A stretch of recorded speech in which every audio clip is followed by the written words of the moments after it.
الحمد لله نحمده ونستعينه ونستغفره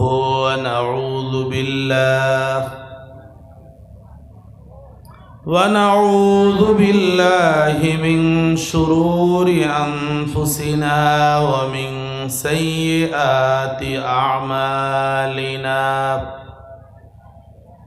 من يهده الله فلا مضل له ومن يضلله فلا هادي له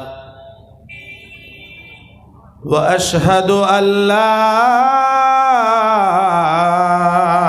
إله إلا الله وحده لا شريك له وأشهد أن سيدنا ومولانا محمدا عبده ورسوله الذي أرسله بالحق بشيرا ونذيرا وداعيا إلى الله بإذنه وسراجا منيرا فقد قال الله تعالى في كلامه المجيد وفرقانه الحميد أعوذ بالله من الشيطان الرجيم بسم الله الرحمن الرحيم إن الله وملائكته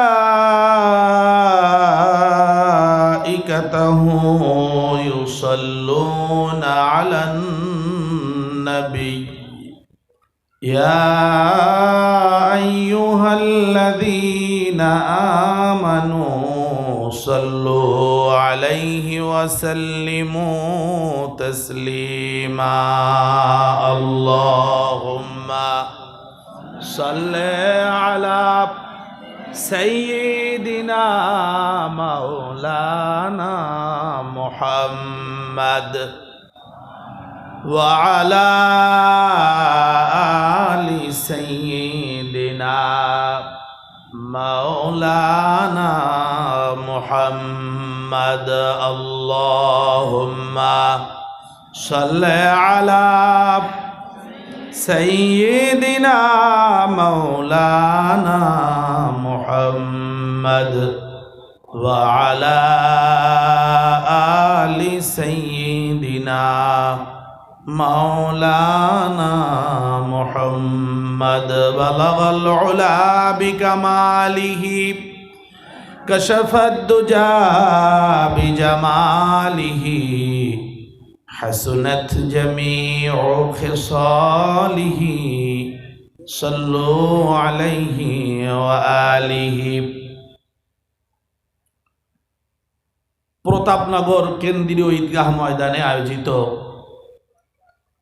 এলাকার যুব সমাজের উদ্যোগে সকল মাইয়েতদের রুহের মাগফিরাত কামনায় ত্রয়োদশতম 2 রাতব্যাপী তাফসীরুল কোরআন মাহফিলের প্রথম রাতের সম্মানিত সভাপতি এপিএস ডিগ্রি কলেজের সুযোগ্য অধ্যক্ষ বন্ধুবর জনাব হযরত মাওলানা মুজিবুর রহমান সাহেব, মাহফিলের প্রধান অতিথি আশাশুনি উপজেলা পরিষদের সুযোগ্য চেয়ারম্যান জনাব আলহাজ এবিএম মুস্তাকিম সাহেব, আমাদের সামনে খুব শীঘ্রই এসে উপস্থিত হবেন 10 নম্বর প্রতাপনগর ইউনিয়ন পরিষদের চেয়ারম্যান জনাব আলহাজ আবু দাউদ ঢালি সাহেব। আজকের মাহফিলের আলোচক আপনারা যার আলোচনা এতক্ষণ বসে শুনতেছিলেন, আমার একান্ত স্নেহাস্পদ জনাব হাফেজ মাওলানা মোহাম্মদ দিলাওয়ার হুসাইন সাহেব, উপস্থিত সম্মানিত উলামায়ে কেরাম, শ্রদ্ধেয় মুরব্বীগণ, যুবক ভাইয়েরা, পর্দার অন্তরালে অবস্থানরত মা ও বোনেরা, একান্ত স্নেহাস্পদ কচি কাচারা, আসসালামু আলাইকুম ওয়া রাহমাতুল্লাহি ওয়া বারাকাতুহু। আমরা আল্লাহ রাব্বুল আলামিনের দরগাহে প্রাণ খুলে শুকরিয়া আদায় করছি। সকলে পড়ছি আলহামদুলিল্লাহ, আলহামদুলিল্লাহ, আলহামদুলিল্লাহ। আপনারা সবাই সুস্থ আছেন? আমিও আল্লাহ তাআলার মেহেরবানি সুস্থ আছি, আলহামদুলিল্লাহ। সিয়াম পালন করেই আমরা ঈদের পরদিন এই মাহফিলে উপস্থিত হতে পেরেছি। আল্লাহ তাআলার কাছে শুকরিয়া আদায় করে নিলাম। কয়েকটা কথা, তার প্রথমটা হলো যে আল্লাহ তাআলা আমাদেরকে পৃথিবীতে যত নেয়ামত দিয়েছেন তার মধ্যে সর্বশ্রেষ্ঠ নেয়ামত আমরা ভোগ করতেছি, তা হলো আমি বেঁচে আছি। পৃথিবীতে বেঁচে থাকার থেকে বড় কোনো নেয়ামত নেই। আমি বেঁচে আছি, এটা হলো সবচেয়ে বড় নেয়ামত। আল্লাহ তাআলা আমাদের জীবনে আবারও রমজান দান করলেন। সে রমজানকে আমরা পরিপূর্ণভাবে পালন করতে পেরেছি কিনা জানি না, তবে পরিপূর্ণভাবে আমরা তাকে পার করতে পেরেছি। ঈদের সালাত আদায় করেছি, আমরা সুস্থতার সাথে এখন জীবনযাপন করতে পারতেছি। সেজন্য আরও একবার শুকরিয়া আদায় করি, একটু মন খুলে আলহামদুলিল্লাহ। আমার মনে হচ্ছিল যে আপনারা মনে হয় রোজা রেখে খুবই ক্লান্ত হয়ে গেছেন। ক্লান্ত হন নাই তো? না, আলহামদুলিল্লাহ। সম্মানিত হাজিরিন, কোরআনুল কারীম হলো আমাদের রুহের খোরাক। আপনারা আজকের যে আলোচনা আছে আপনারা দেখেছেন, আমার ভাগে সূরাতুল বাকারার যে আলোচনা আমার ভাগে পড়েছে, পোস্টারে আপনারা দেখেছেন। প্রথম দিনে আমার আলোচনা 65 থেকে 74 আয়াত, 65 থেকে 74, 10টা আয়াতের উপর আমি আলোচনা করব। তো তার আগে কিছু কথা বলে নেই, সেই আলোচনাগুলো কেন আজকে আমরা শুনব। আমার আজকের আলোচনার ভেতরে সুম্মা কাসাত কুলুবুহুম ৭৪ নম্বর আয়াতের আলোচনা আছে। এরপরে তাদের অন্তরটা শক্ত হয়ে গেল, কলবটা শক্ত হয়ে গেল। আপনাদের কাছে খুব খোলামেলা, আপনারা সবাই মনোযোগী হবেন, কেউ এদিক ওদিক তাকাবেন না। যদি কারো নিতান্ত মোবাইলে কথা বলা প্রয়োজন হয়, নিতান্ত না বললে নয়, এমনটা যদি হয় তাহলে বলবেন, তবে একটু যেন আমার কান পর্যন্ত আওয়াজটা না আসে। বুঝতে পেরেছেন তো? যেহেতু সবার কাছে মোবাইল আছে, কথা বলা লাগে, নিতান্ত জরুরি না হলে বলা দরকার নেই। আল্লাহ রাব্বুল আলামিন আমাদেরকে রমজান মাস দিলেন। রমজান মাসের মর্যাদার কারণ আপনারা সবাই বলতে পারবেন, কোরআন। রমজানের মর্যাদার কারণ আল কোরআন। আল্লাহ তাআলা রমজান মাসে কোরআন নাজিল করেছেন, সে কথা আপনারা রমজান মাসে ইফতার মাহফিলে, জুমার আলোচনায়, যে কোনো আলোচনায় শুনেছেন। আমি আপনাদের সামনে আগেও বলেছি, আজকেও বলতেছি, আমরা দুইটা জিনিস মিলে একজন মানুষ। কয়টা জিনিস মিলে মানুষ? আবার বলবেন সবাই। দুইটা, একটা হলো দেহ, আর একটা হলো দেহের মধ্যে রূহ। আমরা যেটাকে একটু বাংলা ভাষা বলি রুহু। দেহ আর রূহ দুইটা মিলে একসাথে যখন থাকে তখন ওই ব্যক্তি মানুষ, জীবিত মানুষ। আর না হলে আমরা রুহু যদি না থাকে বলি লাশ। মানুষ বলি ঠিকই, কিন্তু লাশ। আপনারা আমার কথার সাথে একমত তো? কয়টা জিনিস মিলে আমরা মানুষ? একটু বলবেন। 1 নম্বরে দেহ, 1 নম্বরে দেহ, 2 নম্বরে রূহ। এটা আপনাদের জানা আছে, আমি আগেও কবে যেন আলোচনা করেছিলাম। দেহের খাবারের জন্য আমরা দুনিয়ায় ছুটতেছি, দৌড়াচ্ছি, যা করতেছি দুনিয়ায় সবটা দেহকে খাবার দেওয়ার জন্য। ফ্যান ঘুরতেছে উপরে, কার খাবার? রুহের না দেহের? দেহের। এই যে আমরা মোটরসাইকেলে চড়তেছি, ভ্যানে চড়তেছি, সাইকেলে চড়তেছি, কিসের খাবার? দেহের। আমরা নদীতে, খালে, বিলে কাজ করতেছি, খাবার উৎপাদন করতেছি, কিসের খাবার? বাজারে যত যা কিছু কিনা বেচা হয় কিসের খাবার? দেহের। আশা করি বিষয়টা বুঝেছেন। আপনারা বলবেন দেহকে বাঁচায় রাখতে গেলে যেমন খাবারের প্রয়োজন, রুহুকে বাঁচায় রাখার জন্য কি কোনো খাবার লাগবে? হ্যাঁ, ফেসবুক চালাইলে রুহুর খাবার হয়ে যাবে। হ্যাঁ, দেহের খাবার আল্লাহ তাআলা যা দিয়েছেন আমাদেরকে সবটার উৎস হলো বৃষ্টির পানি। দেহের খাবারের উৎস হলো বৃষ্টির পানি। যদি পৃথিবীতে না থাকে, আপনারা বলবেন নদীতে পানি আছে, নদীর পানিও কাজ করবে না যদি বৃষ্টির পানি না নামে। আমি বলিনি, আল্লাহ তাআলা বলে দিয়েছেন যত পানি আছে পৃথিবীতে, পানি মূল উৎস বৃষ্টি। আল্লাহ নিজেই বলেছেন, আমার কথা না। আপনাদেরকে সহজ করে দেওয়ার জন্য বলতেছি, একটু কথাগুলো বুঝতে হবে। আমি তো আপনাদের এলাকায় 1-2 দিন না অনেক দিন ধরে আসি, গঠনমূলক কথা বলি যাতে করে আপনারা কিছু খোরাক নিতে পারেন। খোরাক, এখানে কেচ্ছা কাহিনী গল্প এগুলো তো সাধারণত তাফসির মাহফিলে হয় না। আর এই যে লিফলেটে, পোস্টারে আয়াত নাম্বার, সূরার নাম দিয়ে পোস্টার, মনে আপনাদের এলাকায় আরও অনেক ছাপা হয়। বাগেরহাট জেলার মোড়েলগঞ্জ, শরণখোলা, পিরোজপুর জেলা যত মাহফিল, প্রত্যেকটা মাহফিলে বক্তাকে সূরার সাথে আয়াত নম্বর দিয়ে দেওয়া হয়। শ্রোতারা এটা পেয়ে পড়ে আসে। স্টেজে বক্তা উঠে যদি এই আয়াতের বাইরে কোনো আলোচনা করে, শ্রোতারা সভাপতি সাহেবের বলে দেবে, হে তাফসির জানে না, কেচ্ছা জানে, মোরা কেচ্ছা হনতে আই না, ওই অঞ্চলের আঞ্চলিক ভাষা। এই লোকটা কোরআনের তাফসির জানে না, কেচ্ছা বলতেছে, আমরা কেচ্ছা শুনতে আসি নাই, এই লোকের সামনের বছর দাওয়াত দিবে না।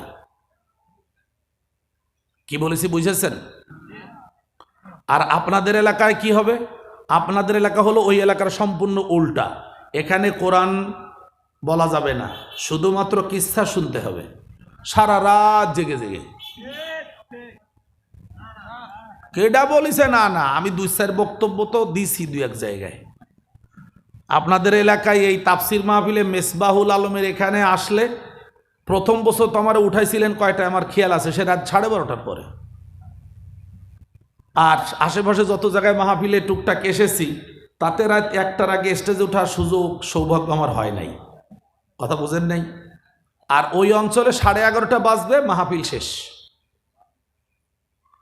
আমি কথাগুলোর জন্য বলতেছি যে এই যে কোরআনুল কারীমে আল্লাহ তাআলা বললেন যে তোমাদের দেহের যত খাবার, সব খাবার আমি আল্লাহ তাআলা আসমান থেকে বৃষ্টির পানি নাজিল করে দেই, সেখান থেকে তোমাদের খাবার আসে। সূরা আবাসা, সূরাতু আবাসা একদম শেষের দিকে আল্লাহ তাআলা বলছেন, ফালইয়ানযুরিল ইনসানু ইলা তাআমিহি আন্না সাবাবনাল মা'a সাব্বা ثم شققنا الأرض شقا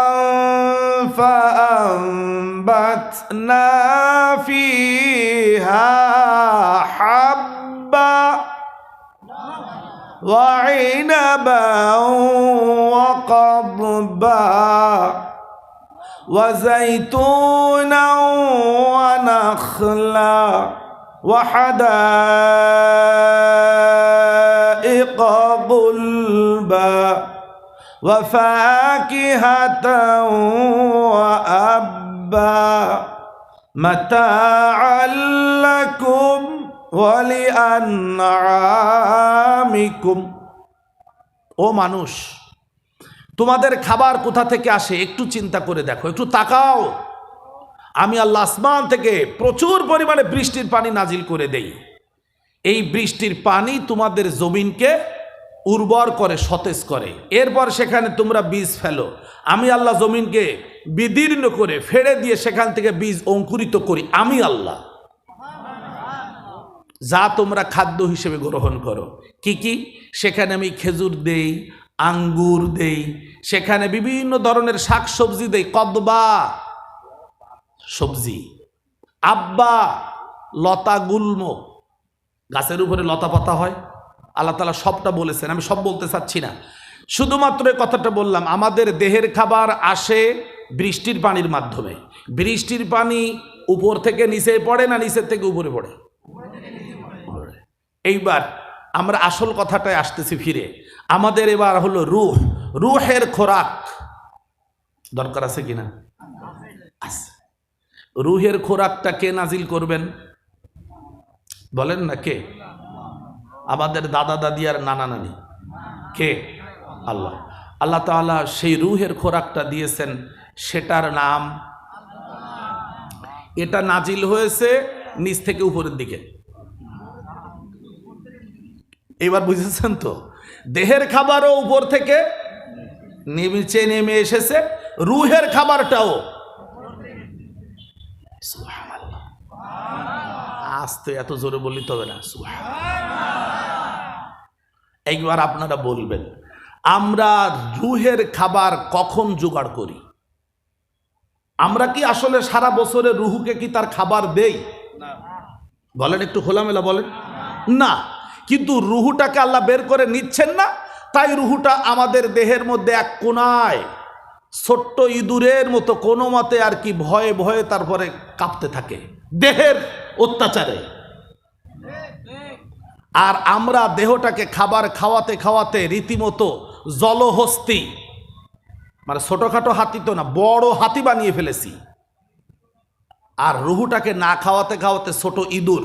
এই ছোট ইঁদুরটা কি বলে আপনাদের এলাকায়? শৈল ইঁদুর বলি আমরা না।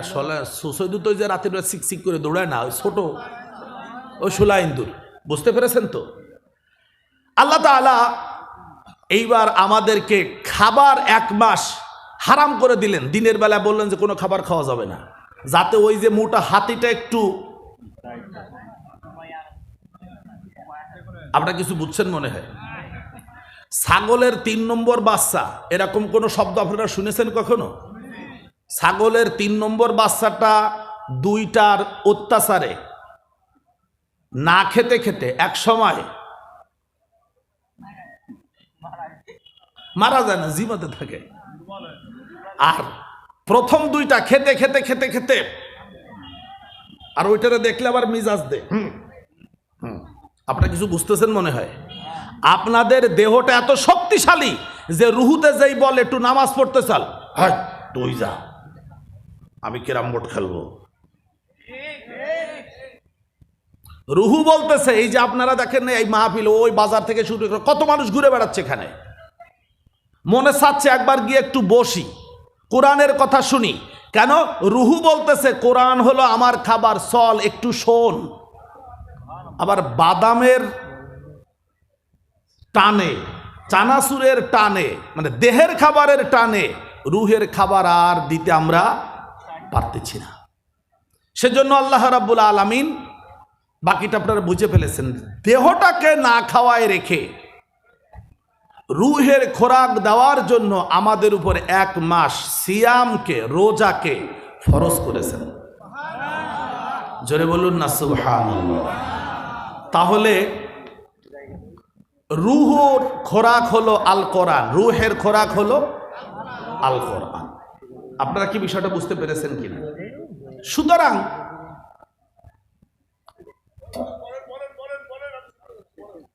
না, আপনি আসেন, আপনি না আসলে, আপনি আসেন, আপনি না আসলে আমাদের জন্য রুহের খোরাক হিসেবে কোরআনকে নাজিল করেছেন।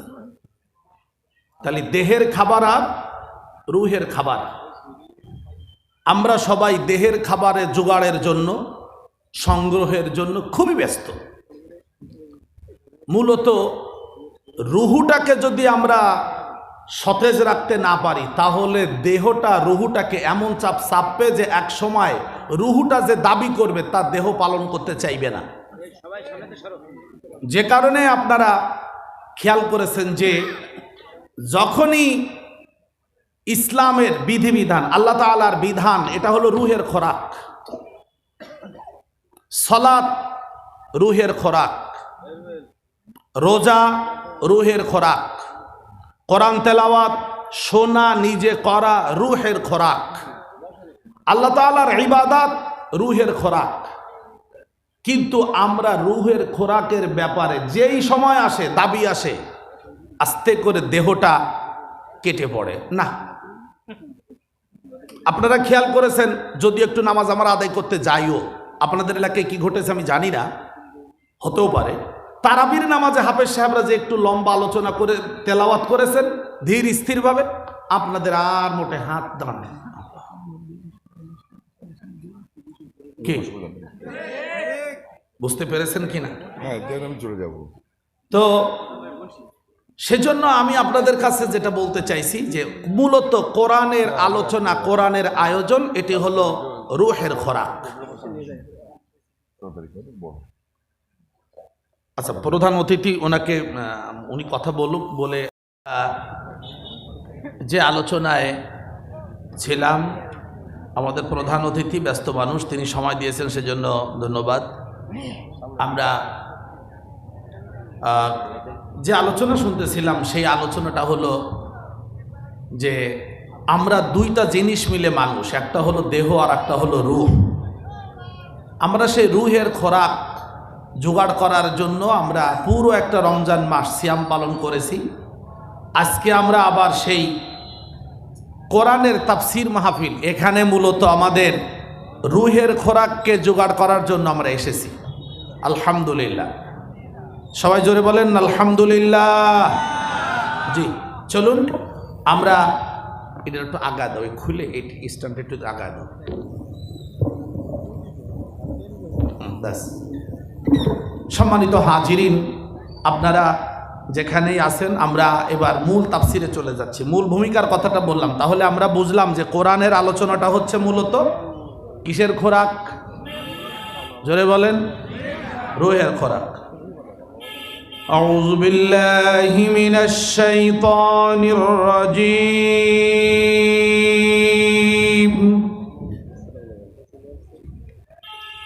বিসমিল্লাহির রহমানির রহিম।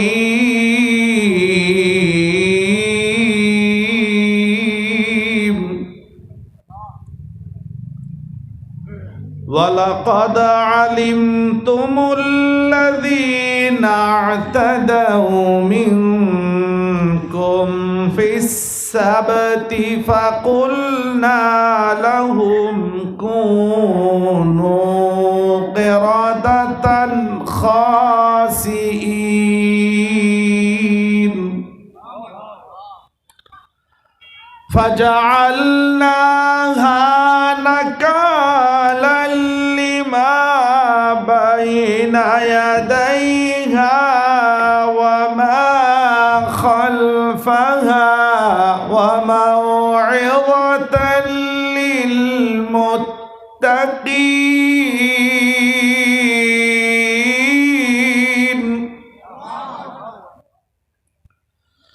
وَإِذْ قَالَ مُوسَى لِقَوْمِهِ إِنَّ اللَّهَ يَأْمُرُكُمْ أَن تَذْبَحُوا بَقَرَةً قَالُوا أَتَتَّخِذُنَا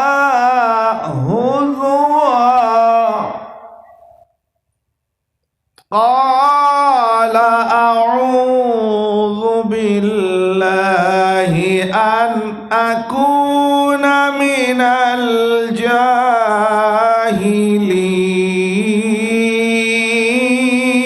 الجاهلين صدق الله العظيم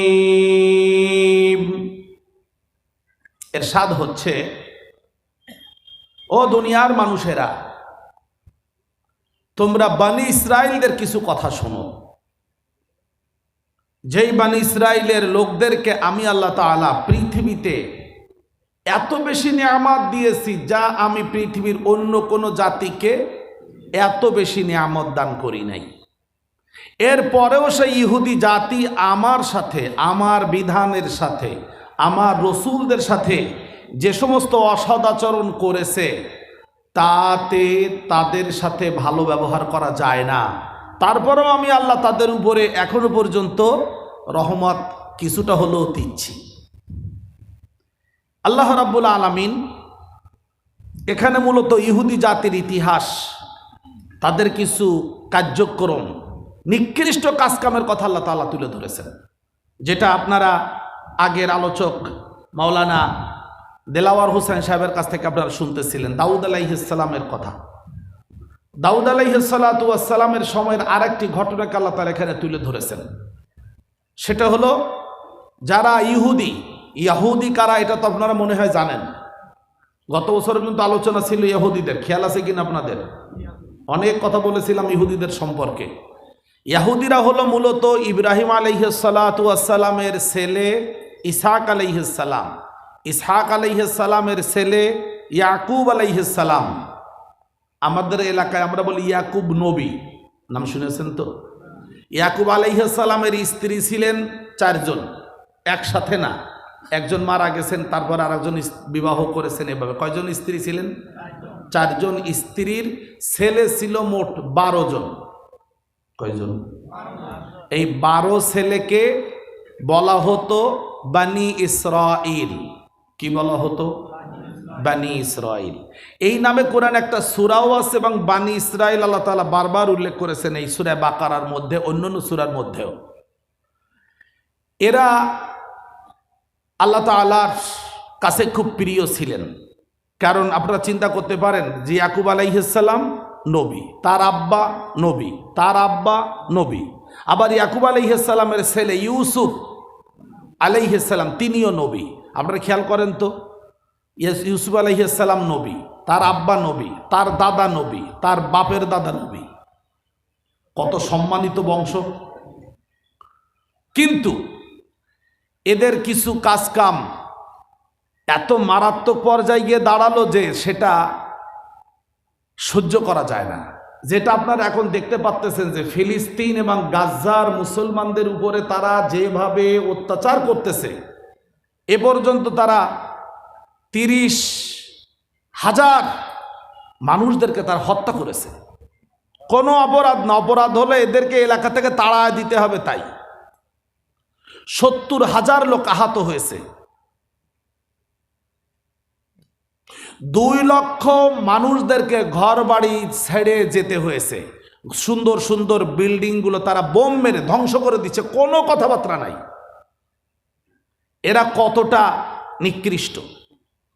এই বর্তমান সময় যে গাজা এবং ফিলিস্তিনের মুসলমানেরা, তাদের যে বক্তব্য, ছোট ছোট বাচ্চারা যারা মুসলমান, ওই এলাকার মূল বাসিন্দা, এই বনি ইসরায়েলের লোকেরা তাদেরকে যখন হত্যা করে, ছোট ছোট বাচ্চারা বলতেছে আমরা ওদের অত্যাচারে ভয় পাই না, কারণ ওরা আমাদেরকে মেরে ফেললে আমরা শহীদ হব, আমরা শহীদ হব। চিন্তা করতে পারবেন না তারা কতটা ঈমানের দিক দিয়ে মজবুত। আর এই ইহুদিরা নবীদেরকে হত্যা করেছে, ওয়ায়াকতুলুনাল আমবিয়া বিগাইরি হাক্কিন, অন্যায়ভাবে নবীদেরকে হত্যা করে ফেলেছে, যাদের কাছে নবীদেরকে হত্যা করা কোনো ঘটনা না, ব্যাপার না। সাধারণ আপনারা আমারে মারা কি কোনো সমস্যা? না। যারা নিজের মারে গালি দেয়, তারা যদি আমারে গালি দেয়, তে কি অবাক হওয়ার কিছু আছে? আপনারা মনে হয় বুঝতে পারছেন। যারা নিজেদের বংশের নবীদেরকে হত্যা করতে দ্বিধা করে নাই, বনি ইসরায়েলের লোকেরা তাদের বংশের প্রায় ৭০,০০০ নবীকে তারা হত্যা করেছে। একটু গল্পের মতো মনে হলো আপনাদের? ৭০,০০০ নবী মানে কি ২-১ জন? এই বনি ইসরায়েলের লোকেরা, আমি গত বছর বলেছিলাম, ২৫০০ বছর আল্লাহ তাআলা এদের বংশের মধ্যে নবুয়তের মুকুট পরায় রেখেছিলেন। গত বছর বলেছিলাম ২৫০০ বছর তাদের বংশে নবী ছিল, একটানা নবী এসেছে। কত বছর? এদের বংশের একজন নবীর নাম হলো দাউদ আলাইহিস সালাম। কি নাম? দাউদ আলাইহিস সালামকে আল্লাহ তাআলা একটা কিতাব দান করেছিলেন, কিতাবের নাম জাবুর। আপনাদের মুখস্থ আছে। দাউদ আলাইহিস সালাতু ওয়াস সালামের সময়ের একটা ঘটনা আল্লাহ তাআলা এখানে উল্লেখ করে বলছেন, ও বনি ইসরাইলের লোকেরা, তোমাদের পূর্বপুরুষেরা কি আচরণ করেছে শুনে নাও। ওয়ালাকাদ আলিমতুমুল্লাযীনা তাদাউ মিনকুম ফিস সাবত। আল্লাহ রাব্বুল আলামিন বলেন, তোমরা অবশ্যই জেনেছো, ওয়ালাকাদ আলিমতুম, তোমরা ভালো করে জানো যে তোমাদের ভেতর থেকে একদল লোক ইতাদাউ, সীমা লঙ্ঘন করেছিল। ইতেদা শব্দের অর্থ হলো আল্লাহ রাব্বুল আলামিন যে লেভেল পর্যন্ত আদেশ করেছেন সেটা লঙ্ঘন করে তার উপরে উঠে যাওয়া। ইতাদা বাড়াবাড়ি করা, সীমা লঙ্ঘন করা। কি করেছে সীমা লঙ্ঘন? ফিস সাবতি, শনিবারে। আপনাদের জানা কথা, শনিবারের দিন তাদের জন্য মাছ ধরা আল্লাহ তাআলা হারাম করে দিয়েছিলেন। দাউদ আলাইহিস সালাতু ওয়াস সালামের কণ্ঠে আল্লাহ তাআলা সুর দিয়েছিলেন। তিনি জুমার দিন বনি ইসরায়েলদেরকে একত্রিত করে খুতবা দিতেন, খুতবা, এবং জাবুর তেলাওয়াত করতেন সুললিত কণ্ঠে। তার কণ্ঠের এত সুর যে তার এই তেলাওয়াত শোনার জন্য মাছেরা পানিতে ভেসে ভেসে আসত, কুলে, তীরে। এবং তিনি যেখানে খুতবা দিতেন এটা ছিল নদীর তীর, উপকূল। সেখানে খুতবা দেওয়ার জন্য যখন তিনি একত্রিত হতেন বনি ইসরায়েলদের নিয়ে, মাছেরা এসে খুতবা শুনত। বনি ইসরায়েলের লোকেরা চিন্তা করলো যে মাছ সমুদ্র থেকে ধরতে পারি না, এমনি এমনি আসে কুলে, ছেড়ে দেওয়া যাবে না, মাছ মারতে হবে, ধরে রাখতে হবে মাছ। এবং এই জায়গাটা মুসা আলাইহিস সালাতু ওয়াস সালামের সময়ে একটু মানে পুকুরের মতো বানানো ছিল। মাছেরা ঢুকতো, খুতবা শুনে তারা বাবার বের হয়ে চলে যেত। তারা যখন ষড়যন্ত্র করলো যে শনিবারের দিন মাছ আমাদের ধরতে হবে, দাউদ আলাইহিস সালাতু ওয়াস সালাম তাদেরকে নিষেধ করলেন, মাছ ধরা যাবে না। কার নিষেধ? আল্লাহর। আমি কিন্তু রুহের খোরাকের কথা শুরুতে বলেছি। দেখেন, আল্লাহর হুকুম মানাটা রুহের খোরাক। তারা কি করলো? তারা মাছ ধরার জন্য শনিবার ধরবে না বলে মাছ আটকালো শনিবারে, ধরলো রবিবারে। কোনো ভুল হয়েছে নাকি? শনিবারে ধরেনি তো। মানে আপনারা বুঝতে পারতেছেন কিনা? মানে আমরা তো মারিনি, ওই ছোট বাচ্চারা মারিছে। কথা বোঝেন? মানে আমরা তো মারিনি, মারছে বাচ্চারা। এখন কি বলবো বলো? কিন্তু মারতে যে আমি বলেছি সেটা আমি লুকাচ্ছি।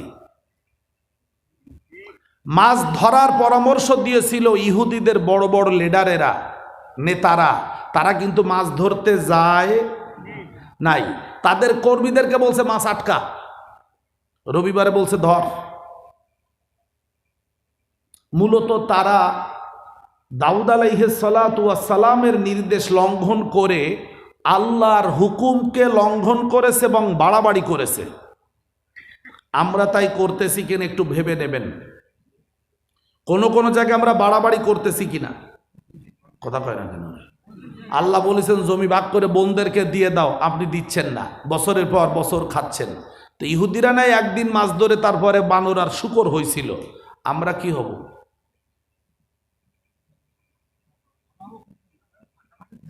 ভাই সুন্দর কইছে, কুকুর।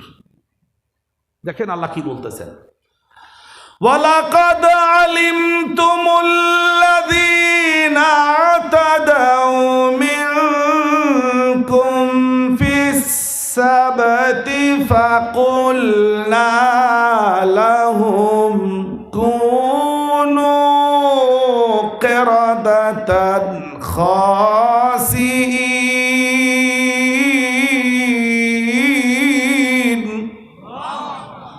ও বনি ইসরাইলের লোকেরা, তোমরা অবশ্যই ভালো করে জানো যে তোমাদের পূর্বপুরুষেরা শনিবারকে লঙ্ঘন করেছিল। শনিবারে উচিত ছিল, দায়িত্ব ছিল তাদের নামাজ আদায় করা। তারা দাউদ আলাইহিস সালামের খুতবা শুনবে, সেখান থেকে শিক্ষা গ্রহণ করবে, সে অনুযায়ী জীবন পরিচালনা করবে। কিন্তু তারা তা না করে তোমার পূর্বপুরুষেরা তারা শনিবারে মাছ আটকে রাখলো, রবিবারের দিন মাছ ধরলো। লোক হলো দুই দল, এক দল হলো নেতা আর এক দল হলো কর্মী। সেই যুগে নেতাও ছিল, কর্মীও ছিল। এ যুগে অবশ্য সবাই কর্মী, কোনো নেতা নাই। হ্যাঁ, ঠিক আছে। ওই সব যুগে একই নিয়ম।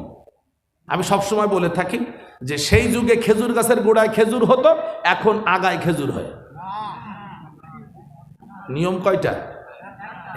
সেই সময়ও যা হতো এখনো তাই হয়। সেই সময়ও দুই দল ছিল, এখনো দুই দল। জাল দিয়ে তারা মাছ আটকে রাখলো, মাছ ধরলো, রান্না বাড়া করে মজা করে খাইলো, রাতে শুয়ে থাকলো। সকালবেলায় আল্লাহ তাআলা লিডারগুলোকে বানিয়ে দিলেন শূকর, আর কর্মীগুলোকে বানিয়ে দিলেন বানর। বলেন নাউযুবিল্লাহ, জোরে বলুন নাউযুবিল্লাহ।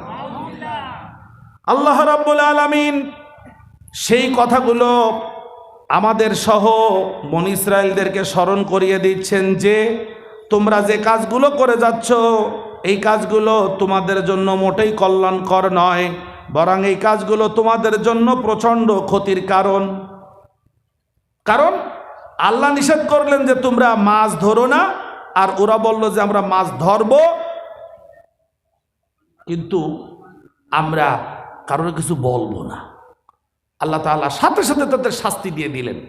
এ ব্যাপারে আল্লাহ রাব্বুল আলামিন সূরাতুল আরাফ, কোরআনুল কারীমের 7 নম্বর সূরা, আয়াত 163, সেখানে আল্লাহ তাআলা চমৎকারভাবে বলেছেন, ওয়াসআলহুম আনিল কারিয়াতিল্লাতী কানাত হাদিরাতাল বাহরি ইয ইয়াদুনা ফিস সাবত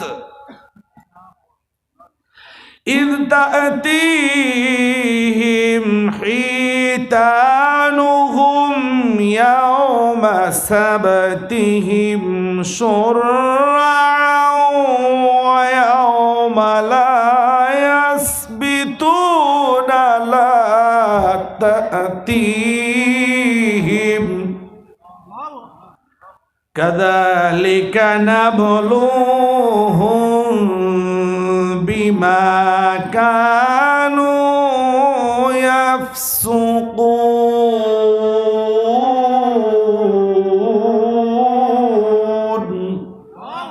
আল্লাহ রাব্বুল আলামিন বলেন, হে রাসূল, আপনি সেই জনপদের লোকদের কাছে জিজ্ঞেস করুন যখন তারা হাদিরাতাল বাহরি, তারা সমুদ্রের কিনারে উপস্থিত ছিল, ইয ইয়াদুনা ফিস সাবতি, যখন শনিবারে তারা সীমা লঙ্ঘন করেছিল, ইয তাআতিহিম হিতানুহুম ইয়াউমা সাবতিহিম শুররা, যেদিন তাদের কাছে শনিবারে মাছেরা আসতো শুররা, ভেসে ভেসে, শুররা ভেসে ভেসে মাছেরা আসতো। আপনারা বলবেন একটা মাছ আছে যেটা সাঁতার কাটে ভেসে ভেসে, চোখ দুটো উপরে থাকে, কি মাছ? খরুল মাছ। এই মাছের বিভিন্ন এলাকায় বিভিন্ন নাম আছে, তবে কবি বন্দে আলী মিয়া তার ময়নামতির চর কবিতার মধ্যে লিখেছেন খরশুলা মাছ। এটা হলো উনার বইতে সুন্দর বাংলা পেয়েছি, খরশুলা মাছ। এই মাছটা ভেসে ভেসে আসে। আমরা অনেক সময় দেখি মাছদের অক্সিজেনে ঘাটতি হলে তারা উপরে উপরে উঠে তারপরে এরকম করে, এটাকে বলা হয় ভেসে আসা।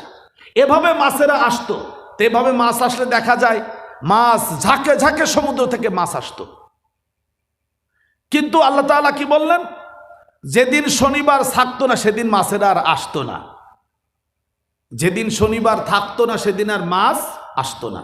আল্লাহ রাব্বুল আলামিন বলে দিলেন যে সেই মাছগুলি তারা ধরলো, আল্লাহ তাদেরকে ধ্বংস করে দিলেন, বানর আর শূকর বানিয়ে দিলেন। জায়গাটা কোথায়? পৃথিবীর মানচিত্রে এখন এই জায়গাটা কোথায়? আমি যদি বলি আপনারা টুকটাক কিছু তো অন্তত বুঝতে পারবেন। মিশর নামে কোনো দেশের নাম জানেন নাকি আপনারা? মিশর। আরব আর মিশরের মাঝখানে একটা ছোট্ট খাল আছে, লোহিত সাগর খাল। এই লোহিত সাগরের মাথা গিয়ে ভূমধ্য সাগরে পড়তে গিয়েছে, ওইখানে একটু ছোট জায়গা খাল কেটেছে, যার নাম হলো সুয়েজ খাল। খাল বলেছি বুঝতে পারেন না আপনারা? সুয়েজ খাল মানে ছোট খাল না, বড় সমুদ্র সাগর। এই লোহিত সাগরের উত্তর মাথায়, যেখানে জর্ডান আর মিশরের এরকম কাছাকাছি মিলে গেছে, জর্ডান, সিরিয়া, ফিলিস্তিন, গাজা একই এলাকায়। জর্ডান আর মিশরের যেখানে এরকম সমান্তরালে মিশে আছে, ওইখান থেকে যে কেটে যে বড় লোহিত সাগরের সাথে ভূমধ্য সাগরের মিল করে দিয়েছে, এইখানকার একটা জায়গার বর্তমান নাম হলো আকাবা। কি নাম? আকাবা। আপনারা যদি বিশ্ব মানচিত্র বের করেন, এই আকাবা নামক একটা জায়গা আরবি মানচিত্রে আপনারা দেখবেন, আরবিতে, বাংলায় হয়তো পাবেন। এই আকাবা নামক যে জায়গাটা, সেইখানে এই ঘটনাটা ঘটছিল। সেই সময় ওই জায়গার নাম ছিল ইলিয়া। ওই জায়গাটার নাম তখন ছিল ইলিয়া। কি নাম ছিল? ইলিয়া। এখনকার নাম হলো আকাবা। এখন সেটা একটা ছোটখাটো সমুদ্র বন্দর, আকাবা বন্দর, যেখানে এই ঘটনাটা ঘটছিল। চলুন, আল্লাহ রাব্বুল আলামিন তাদের উপরে কি করলেন? তাদেরকে বানর বানিয়ে দিলেন। ফাকুলনা লাহুম, আমি তখন তাদের বললাম কুনু, হয়ে যাও, কিরাদাতান, বানর, খাসিইনা, নিকৃষ্ট বানর হয়ে যাও, কারণ তোমরা আমার বিধানকে লঙ্ঘন করেছো। আমি মাছ ধরতে নিষেধ করেছি, তোমরা মাছ ধরেছো। এইবার আপনারা একটা ছোট্ট কথা আমার কাছ থেকে একটু সহযোগিতা করবেন। আল্লাহ যা নিষেধ করেছেন, মাছ খাওয়া কিন্তু হালাল ছিল। মাছ খাওয়া এমনিতেই শরিয়াতে হালাল। শনিবারে মাছ ধরা আল্লাহ কি করলেন? হারাম করে দিলেন। সেইটা যারা ধরলো তারা কি হয়ে গেল? নিকৃষ্ট বানর হয়ে গেল। রোজার মাসে আমরা দিনের বেলায় যে খাবারগুলো খাচ্ছি না, ওই খাবারগুলো কিন্তু রাতের বেলায় হালাল। খেয়াল করেছেন তো? দিনের বেলায় কি? সুলা দিনের বেলায় হারাম, ইফতারির সময়। চিড়ে দিনের বেলায়, ইফতারির সময় হালাল। তাহলে আল্লাহ তাআলা বলতেছেন, আমি কখনো কখনো হালাল জিনিসকে পরীক্ষা করার জন্য হারাম বানায় রাখি। এর দ্বারা তোমরা বুঝে নাও, সারা জীবনের জন্য আমি যা হারাম করেছি স্থায়ীভাবে, তা তোমাদের জন্য কখনো হালাল হবে না। কষ্ট পেয়েছেন?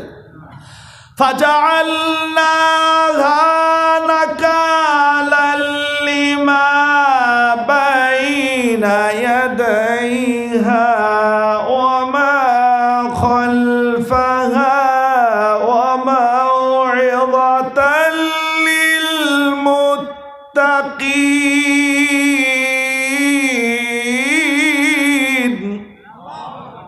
আমি এই ঘটনাটাকে উপদেশের মাধ্যম বানিয়েছিলাম, শাস্তির মাধ্যম বানিয়েছিলাম। একই ঘটনা দুইটা জিনিস বানাইছি, একটা হলো শাস্তি আর একটা হলো উপদেশ।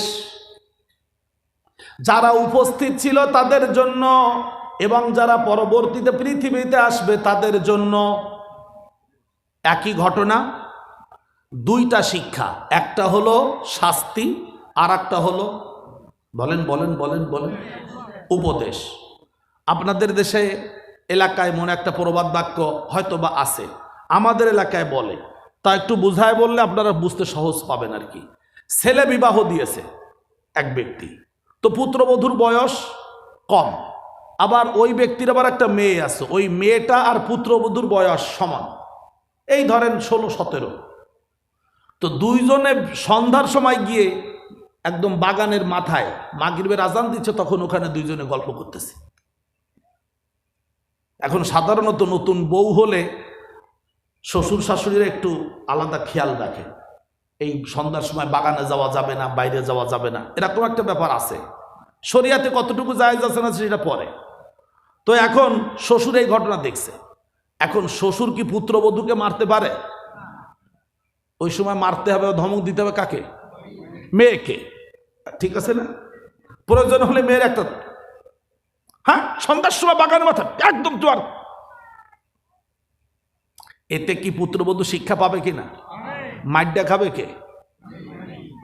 এই মাইয়েকে, মেয়েটাকে যে একটা চড় দিল, মেয়েটা পাইল শাস্তি, পুত্রবধূ পাইল কথা বলে না রে। একই ঘটনা দুইজনের জন্য দুই রকম, একই ঘটনা দুইজনের জন্য দুই রকম, একজনের জন্য শাস্তি আর একজনের জন্য। আল্লাহ তাআলা বললেন এটা মুত্তাকিদের জন্য শিক্ষা। আর যারা ওই ঘটনা ঘটাবে যুগে যুগে, খলফাহা বাইনে ইয়াদাইহা ওয়া মা খলফাহা, যারা উপস্থিত ওই ঘটনা ঘটিয়েছে এবং পরবর্তীতে যারা ঘটাবে তাদের জন্য হলো এটা শাস্তি। একটা তো এখনো দিয়ে দিলাম, আর হলো পরবর্তীতে যারা করবে তাদের জন্য আখিরাতে দেব ওয়া মাউইযাতাল লিল মুত্তাকিন, আর এটা হলো মুত্তাকিনদের জন্য শিক্ষা। কারণ মুত্তাকিরা এই ঘটনা থেকে শিক্ষা গ্রহণ করবে যে আমরা যদি এই অন্যায় করি আল্লাহ আমাদেরকে বানর বানিয়ে দিতে পারেন, অথবা তার থেকে আরো কোনো নিকৃষ্ট প্রাণী বানিয়ে দিতে পারেন। সুতরাং আমি আল্লাহর হুকুম লঙ্ঘন করব না। এখানে একটা শব্দ আল্লাহ বলেছেন, এটা শিক্ষা পাবে কারা? যারা মুত্তাকি। শিক্ষা পাবে কারা? মুত্তাকি।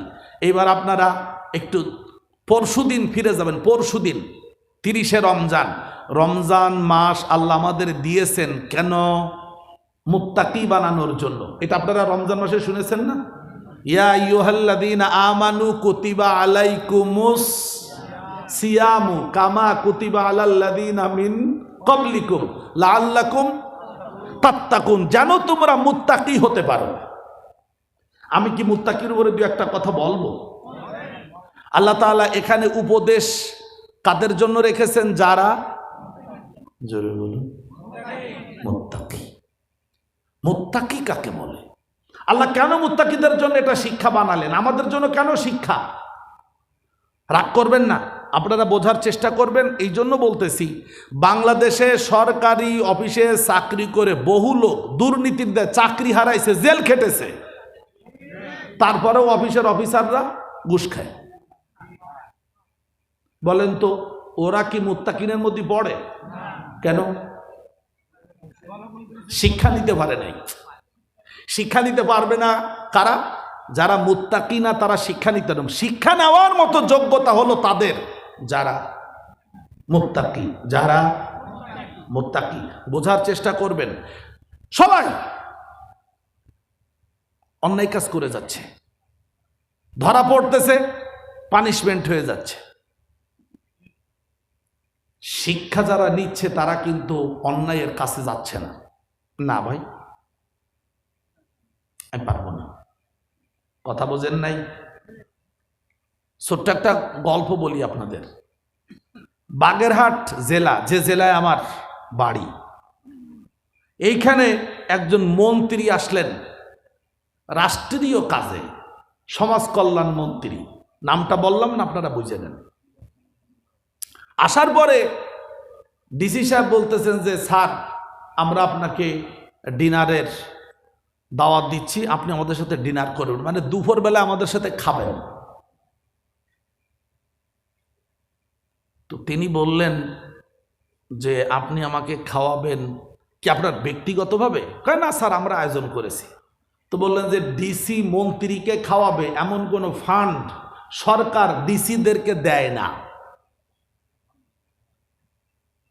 আমি যতদূর জানি ডিসিরা মন্ত্রীদের খাওয়ানোর কোনো ফান্ড পায় না। আপনি খাওয়াবেন কোন জায়গা থেকে সেটা আমারে বলেন। আপনার নিজের বেতনের টাকা দিয়ে আমারে খাওয়াবেন নাকি অন্য কোনোভাবে আপনি জোগাড় করেছেন? শুনেছেন কিছু?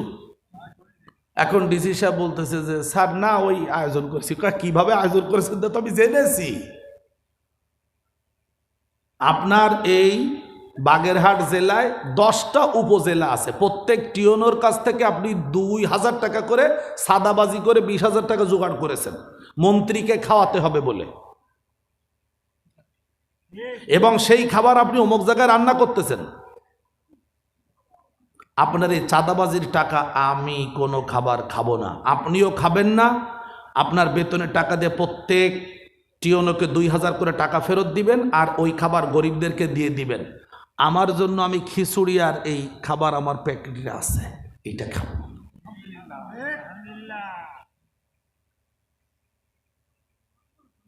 শিক্ষার কোনো দরকার আছে নাকি? কারা শিক্ষা নেবে? মুত্তাকিরা। কারা শিক্ষা নেবে? আপনারা খুব ভালো করে বুঝবেন, কিন্তু আমি কিন্তু আপনাদের গল্প বলতেছি না, কিছু পড়াচ্ছি। মুত্তাকি কারা সেইটা এবার বলার জন্য একজন মুত্তাকির উদাহরণ বললাম। আপনাদের এই এলাকারই একজন ব্যক্তি, যিনি আমাদের বাগেরহাট জেলার রামপাল থানা রামপাল কলেজের অধ্যক্ষ ছিলেন। কি ছিলেন? অধ্যক্ষ। এরপরে আর একটা শব্দ আছে শাহ, পরেরটুকু আপনারা বুঝে নেবেন। উনি যখন 78 সালে রামপাল কলেজের অধ্যক্ষ, তখন প্রায় 40 লক্ষ টাকা বাজেট আসলো একটা বিল্ডিং করার জন্য। বিল্ডিংয়ের কাজ মোটামুটি সমাপ্ত হয়ে যাওয়ার পরে বেশ কিছু টাকা বেঁচে গেল। কন্ট্রাক্টর ওনার সাথে কথা বলল যে স্যার এই টাকা তো বেঁচে গেছে, ওই ভাউচারটা দিয়ে স্যার আপনি আর আমি দুইজনে। উনি বললেন, কি বললে? কথা বুঝেছেন তো? কি বললে? যে কয় টাকা বেঁচে গেছে এই টাকা সব একসাথে করো, আমার কাছে দাও, আমি ট্রেজারি চালানের মাধ্যমে সরকারকে ফেরত দেবো, এটা তো সরকারের টাকা।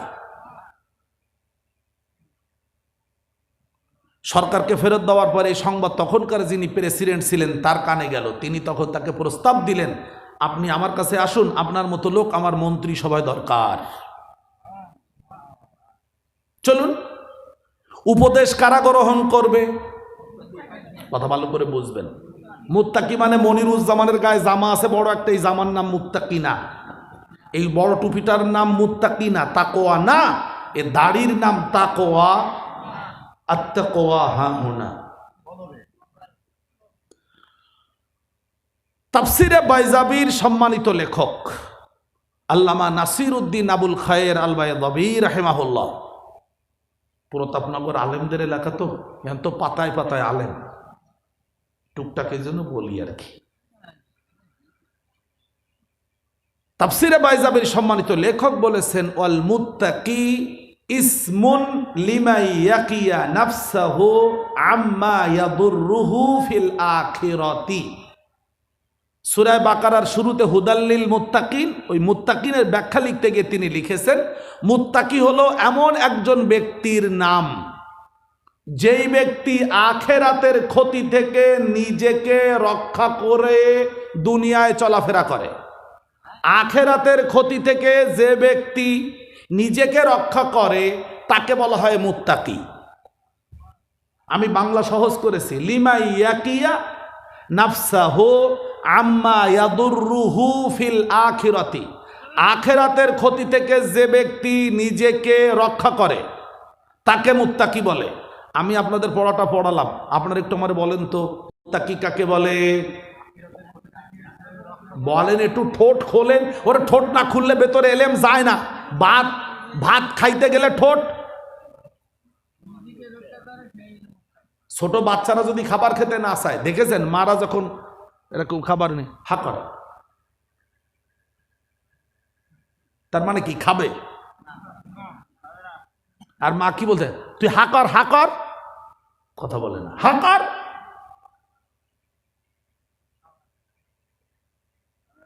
আপনারাও কি এরকম বাচ্চা একটু খান, আখেরাতের ক্ষতি থেকে, বলেন আমার সাথে, আখেরাতের ক্ষতি থেকে যে, বলেন একটু, বলেন, আল্লাহ একটু বিপদে পড়েছি, বলেন, কথা কয় না, এই লাল জামা গায়ে আল্লাহ ভাই কথা কয় না। আখেরাতের ক্ষতি থেকে, মুরব্বী কথা কয় না, আমি তো বিপদে পড়েছি। এই বাবাজি কি তুমি কও না কেন, কি হয়েছে বলো? আখেরাতের ক্ষতি থেকে যে নিজেকে রক্ষা করে তাকে মুত্তাকি বলে। এখন আখেরাতে কিসে কিসে আমার ক্ষতি হতে পারে সেইটা তো আপনার আমার জানা নফল। তাহলে সেইটা হলেই তাফসির মাহফিল। এগুলো বাজারে কিনতে পাওয়া যায় না, এগুলো কোরআনের সংস্পর্শে এসে জানতে হয় আখেরাতে আমার কিসে কিসে ক্ষতি হবে। যারা আখেরাতের ক্ষতি থেকে নিজেদেরকে রক্ষা করে তারাই হলো মুত্তাকি, তারাই আল্লাহ রাব্বুল আলামিনের কোরআন থেকে উপদেশ গ্রহণ করে। আল্লাহ তাআলা বললেন ইহুদিদের ওই ঘটনা, যাতে আমি বানর বানিয়ে দিলাম, ফাজআলনাহা নাকালাল লিমা বাইনা ইয়াদাইহা ওয়া মা খালফাহা ওয়া মাউইযাতাল লিল মুত্তাকিন। যারা সেখানে উপস্থিত ছিল এবং যারা পরবর্তীতে ঘটনা শুনবে, সেই ঘটনাটা তাদের জন্য হবে শাস্তির কারণ, আর একদলের কারোর জন্য হবে উপদেশ, তারা হলো মুত্তাকি। এখন আপনারা কি উপদেশ গ্রহণ করবেন নাকি শাস্তি গ্রহণ করবেন? তাহলে উপদেশ গ্রহণ করলে কি করতে হবে? আল্লাহ যা নিষেধ করেছেন তা করা যাবে না। কেন যাবে না? আমার আখেরাতে ক্ষতি হবে, আখেরাতে ক্ষতি হবে। তাহলে আমরা এই ছোট্ট ঘটনা থেকে বুঝলাম, আমি কিন্তু সূক্ষ্ম একটা কথা বলেছি, মূলত মাছ খাওয়া ইসলামী শরিয়াতে হালাল। আল্লাহ তাআলা বললেন এই শনিবারে তোমরা মাছ ধরবা না। বুঝেছেন তো? আল্লাহ তাআলা আমাদেরকে মুত্তাকি বানানোর জন্য রোজা ফরজ করেছেন। কেন বলেন তো? আমি যা হালাল করেছি তার ফাঁকে ফাঁকে একটু হারামও করে রাখছি। দেখি তুমি আমার কথা মানো নাকি তুমি তোমার দেহের খোরাকের জন্য লাফায় পড়ো। যেখানে আল্লাহ হালাল বিধান দিয়েছেন তার পাশে একটু হারাম দিয়ে রাখছেন। খেয়াল করে দেখবেন, মুরগি জবাই দিলে সব খাওয়া যায় না, গরু জবাই দিলেও গরুর সব খাওয়া যায়। কেন? পরীক্ষা। হারাম তো ঠিকই আছে, আর একদল তো হারাম মনে করতেছে না। আমরা হারাম মনে করতেছি কেন? পরীক্ষা। কার পরীক্ষা? আপনি কেন কেন আল্লাহ তুমি হারাম করেছে এই প্রশ্ন করার ক্ষমতা আমরা রাখি না। আল্লাহ বলেন যে আমি হারাম করে রাখছি, এটা হলো আমার পরীক্ষা। কি? যে স্ত্রী হালাল সময়ের ব্যবধানে সেই স্ত্রী আবার হারাম, কি এটা মূলত কি? পরীক্ষা। জোরে বলুন, কিসের পরীক্ষা? তুমি মুত্তাকি কিনা, তুমি আখেরাতের ক্ষতি থেকে নিজেকে রক্ষা করতে পারো কিনা। আমরা এই পরীক্ষা যদি পাস না করি, শুধু জুব্বা টুপি মাথায় দিয়ে মুত্তাকি হওয়া যাবে? যেই চেয়ারম্যান সাহেব, এলাকার নেতা সাহেব, অফিসার সাহেব আল্লাহর ভয়ে দিনের বেলা এক ফোঁটা পানি পান করে না, একটা সুলা ইচ্ছে করে চিবিয়ে খায় না, ওই লোকটার কাছে জনগণের সুলা দিলে যদি খেয়ে ফেলে তাহলে সেই মুত্তাকি হতে পারে না। বুঝতে পারছেন তো? যে নিজের হালাল সুলা খাচ্ছে না আল্লাহর ভয়ে, সে আবার জনগণের সুলা খেয়ে ফেলতেছে, চিড়ে খেয়ে ফেলতেছে, গম খেয়ে ফেলতেছে। মুত্তাকি মুত্তাকি বস্তা বস্তা খাইতেছে। মুরব্বী বলেছেন বস্তা বস্তা খাইতেছে। কষ্ট হয়নি তো আপনাদের বুঝতে? চলুন এবার আমরা আর একটা ঘটনা আল্লাহ বলেছেন, সেই ঘটনাটা খুব সংক্ষেপে আমি বলে আপনাদেরকে আজকের মতো আর কষ্ট দিচ্ছি না, যেহেতু কালকেও আলোচনা আছে আর 12টা বাজানো ঠিক না, আমি 12টার মধ্যে শেষ করে দেওয়ার চেষ্টা করতেছি ইনশাআল্লাহ। আপনাদের কষ্ট হবে, কারণ আপনারা তো সারা রাত মাহফিল, যে গত বছর প্রতাপনগরে আসলাম সে তো সারা রাত মাহফিল শুনলেন, আপনারা দেখলাম আলহামদুলিল্লাহ। না, আজকে আপনাদের বেশি কষ্ট দেবে না। চলুন বনি ইসরায়েলদের আর একটা দুর্ঘটনা, সেটা আল্লাহ তাআলা এখানে উল্লেখ করেছেন, যেটা আপনারা জানেন। বনি ইসরায়েলদের মধ্যে একটা লোক ছিল প্রচণ্ড ধনী মানুষ। কি ছিল? ধনী। তার কোনো সন্তান ছিল না। তার ছিল একজন ভাতিজা। সম্পদ তাওরাত কিতাবের বর্ণনা যায় ওই ব্যক্তির সম্পদ পাবে তার ভাতিজা। কে পাবে? ভাতিজা, ভাইপো। আপনারা কি বলেন? ভাইপো, ঠিক আছে তো? যাক, বুঝলে হলো আর কি। আপনাদের আঞ্চলিক ভাষায় যা বলে বলুক। যেমন কথা হলো, আমার বোঝা দরকার। আমি গিয়েছিলাম চট্টগ্রামে একবার বেড়াতে, কক্সবাজার। ওরা তো কক্সবাজার, আমরা বললে ওরা কক্সবাজার করে হকসবাজার। রংপুর আলাদা কয় অংপুর, রংপুর কেন র উচ্চারণ করতে অংপুর। তো কক্সবাজার বেড়াতে গেছি এক বাড়িতে, তো সব বাচ্চাটা চিৎকার করে ওর মা বলছে, ওমা গর্বাইছে, মা গর্বাইছে, ওমা গর্বাইছে। আমি কিচ্ছু বুঝি নেই, মা ফাহিম তো, আমি কিচ্ছু বুঝি নাই। পরে আমার যে বন্ধু, তাকে আমি জিজ্ঞেস করলাম, ও মা গর্বাইছে এর অর্থ কি? আমার তো বোঝা দরকার, আমি কিন্তু বোঝার জন্য বলতেছি আপনাদের। তো বলতেছে, আমার বন্ধু বলতেছে, ও মা মানে ও মা, মারে ডেকেছে। গর্বা মানে মেহমান, আসছে মানে আসি আছে। ও মা মেহমান আসছে, বলতেছে কি ও মা গর্বাইছে। আপনারা কি বুঝতে পারিছেন কিনা? ও মা গর্বাইছে, গর্বা, গর্বা মানে মেহমান, আসছে, বুঝেছেন তো? ভাতিজা ছিল, ভাতিজা সম্পদের ভাগ সব পেয়ে যাবে, সব সম্পদ ভাতিজা। কিন্তু ও লোকের রাগ হলো যে ভাতিজারও সম্পদ নিতে না পারে, অন্য লোকে খায় খাক।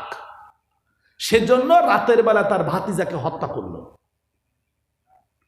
হত্যা করে এটা বস্তার মধ্যে ভরে, তার সাথে আর এক লোকের ছিল দ্বন্দ্ব, ওই লোকের বাড়ির সামনে নিয়ে ফেলে দিয়ে আসলো লাশ। সকালবেলায় উঠে এই লোকই খুঁজতেছে, ভাতিজা গেল কই, ভাতিজা খোঁজ করে বলে তোর ভাতিজার লাশ অমুক বাড়ির সামনে।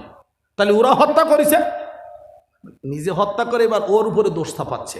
এখন লোক দুই দলে ভাগ হয়ে গেছে, এক দল এই লোকের পক্ষ নিছে, আর এক দলেরা ওই লোকের পক্ষ নিছে যে না, হতে পারে না, সে তার ভাতিজারে মারতে যাবে কেন, সে তো তার সাথে কোনো শত্রুতা নেই।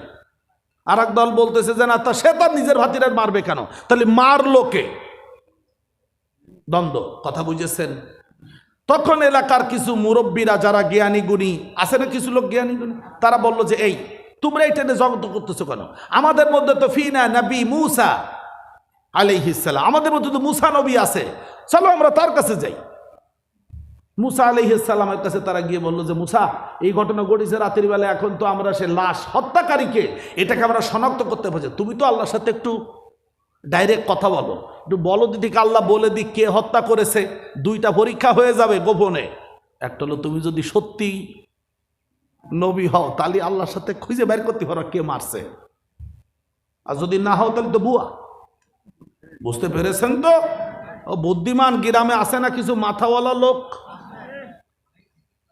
হ্যাঁ একদম গ্রাম চড়া খেয়ে ফেলে। তারা গিয়ে মুসা আলাইহিস সালামকে যখন বললো, মুসা আলাইহিস সালাম তো সরাসরি আল্লাহর সাথে ডাইরেক্ট কানেকশন, বললেন যে আল্লাহ এটা সমস্যার সমাধান কিভাবে করা যায়। আল্লাহ তাআলা তখন মুসা আলাইহিস সালামকে যা যা বলেছিলেন সেইটা আমরা এখন তেলাওয়াত শুনবো আর অনুবাদ শুনবো, ঘটনাটা আমরা পেয়ে যাব ইনশাআল্লাহ।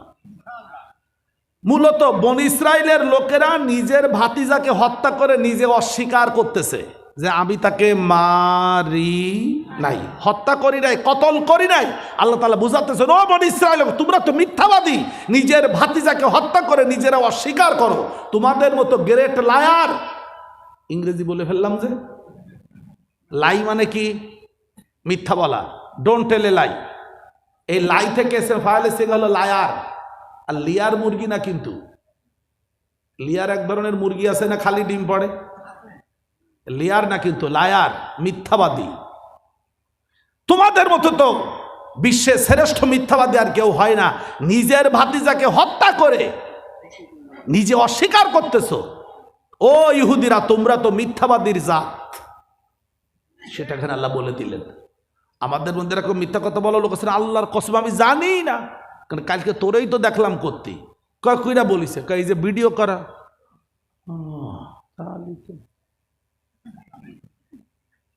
এখন ভিডিও এমন একটা কায়দা, কিছু করে সরে যাওয়ার কায়দা নেই। সিসি ক্যামেরা চলুন। وَإِذْ قَالَ مُوسَى لِقَوْمِهِ إِنَّ اللَّهَ يَأْمُرُكُمْ أَن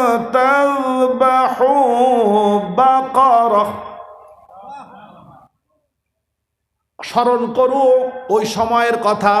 ও ইহুদিরা, তোমরা স্মরণ করো ওই সময়ের কথা যখন মূসা আলাইহিস সালাম তার সম্প্রদায়কে বলেছিলেন, নিশ্চয় আল্লাহ তাআলা তোমাদেরকে একটা গরু জবাই দেওয়ার আদেশ করেছেন। জানতে চেয়েছে মৃত ব্যক্তিকে, তার হত্যাকারীকে আল্লাহ তাআলা বললেন ওদেরকে একটা গরু জবাই দিতে বলো। কি জবাই দিতে বলো? গরু। বলার সাথে সাথে ইহুদিরা বলে উঠল, ক্বালু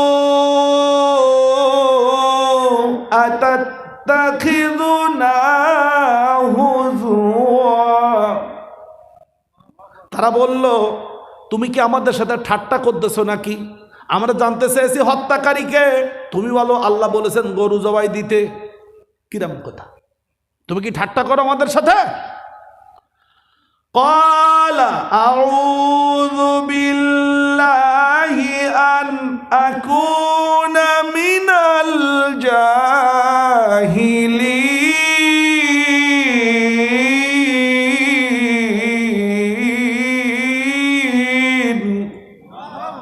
মূসা আলাইহিস সালাম সাথে সাথে উত্তরে বললেন, আমি আল্লাহর কাছে নিরাপত্তা চাই, পানাহ চাই যে তিনি যেন আমাকে মূর্খদের দলেও ভুক্ত না করেন, আমি যেন মূর্খ না হই। এই আয়াতের শিক্ষা হলো কাউকে ঠাট্টা করা মূর্খদের কাজ, কাউকে ব্যঙ্গ করা, উপহাস করা, বিদ্রূপ করা, তুচ্ছ তাচ্ছিল্য করা, হেয় প্রতিপন্ন করা, এ কাজে আমরা সবাই মূর্খদের কাতারে আছি। ছোট হোক বড় হোক, বুড়ো হোক আর বুড়ো হোক, আমরা মানুষকে তুচ্ছ তাচ্ছিল্য করে খুব মজা পাই। এই কাজটা হলো, বলেন একটু, নিজেরা একটু পড়েন। ধরে নেন না প্রতাপনগর মাদ্রাসা না, এই প্রতাপনগর কেন্দ্রীয় ঈদগাহ, এই জায়গায় একটা ক্লাস হচ্ছে। কেউ কাউকে যদি ঠাট্টা করে, কারোর সাথে ঠাট্টা করাটা এটা মূর্খদের কাজ। সাথে সাথে মূসা আলাইহিস সালাম কি বললেন? ক্বালা আউযু বিল্লাহ, আমি আল্লাহর কাছে নিরাপত্তা চাই, আশ্রয় চাই, পানাহ চাই, আন আকুনা মিনাল জাহিলিন, আমি যেন মূর্খদের অন্তর্ভুক্ত না হই। আমি তোমাদের সাথে ঠাট্টা করতে যাব কেন? আমি তো একজন নবী। নবী কারোর সাথে কখনো ঠাট্টা করতে পারে না। নবী কারোর সাথে ঠাট্টা করতে, শুধু তাই না, মুত্তাকিরাও কারোর সাথে ঠাট্টা করবে না। মুত্তাকিদের হাসির মধ্যেও মার্জিত হাসি আছে, অট্ট হাসি হাসবে না। কিছু বোঝেন তো? মুত্তাকিদের জন্য আল্লাহ তাআলা আসমান থেকে পোশাক নাজিল করেছেন। তার মানে সেটা বোনা পোশাক না, এই কাপড়ের পোশাক না, চরিত্রের পোশাক। সূরাতুল আরাফ আয়াত 27, ইয়া বানি আদম ক্বাদ আনজালনা আলাইকুম লিবাসান ইউওয়ারি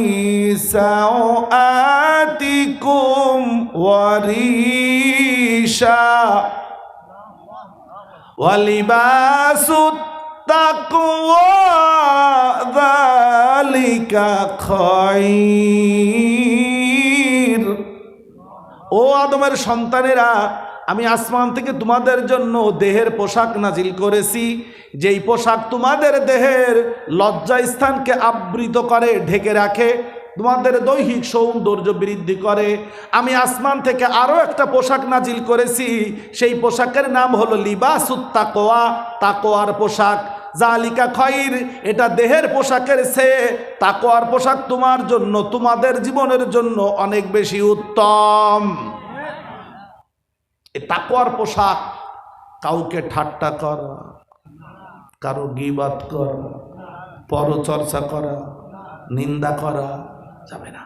আপনি কি কথা বুঝতে পেরেছেন? কত কঠিন কথা দেখেছেন। সাথে সাথে মূসা আলাইহিস সালাম বলে ফেললেন,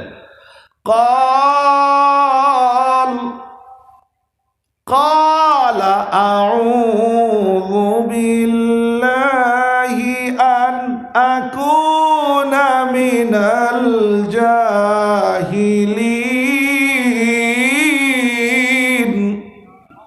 বললেন, ও আমার কওমের লোকেরা, আমি আল্লাহর কাছে নিরাপত্তা চাই যেন আমি মূর্খদের দলভুক্ত না হই, কারণ একমাত্র মূর্খরাই মানুষকে ঠাট্টা করে, বিদ্রুপ করে।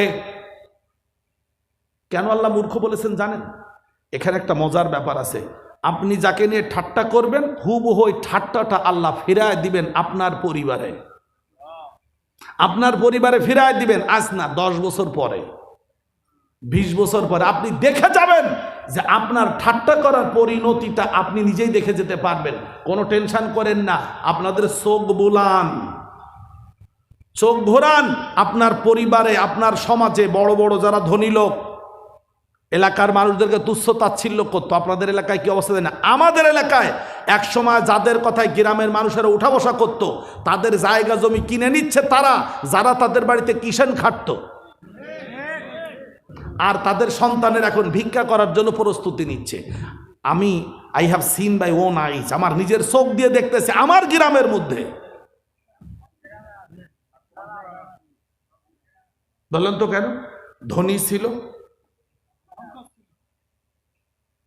মানে মানুষের দিক তাকাবে তো, মানে স্বাভাবিকভাবে তাকাইতে পারতো না। পয়সা করে, এই কি ভিক্ষা করতে আইছিস নাকি?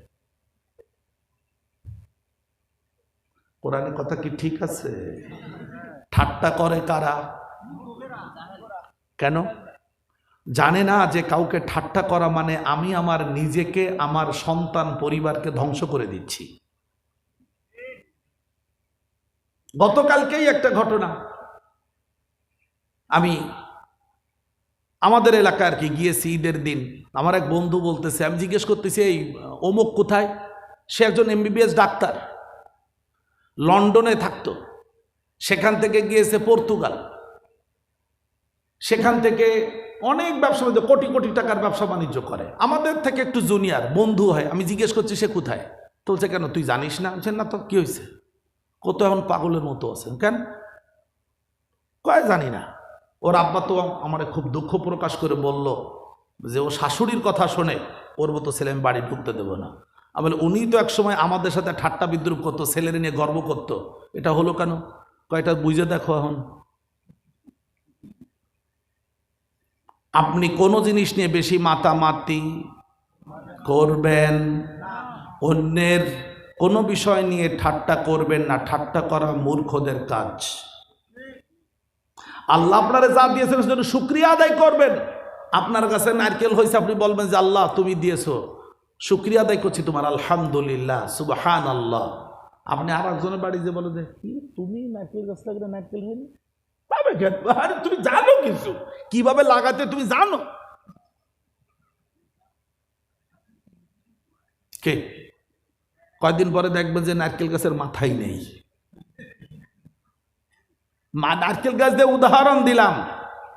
সমাজের গরিব মানুষের খেটে খাওয়া সন্তানেরা মাথা উঁচু করে দাঁড়াচ্ছে, শিক্ষিত হচ্ছে, বড় বড় চাকরি করছে, ধনী মানুষের সন্তানেরা গাঁজা মদ খেয়ে রাস্তায় শুয়ে থাকতেছে।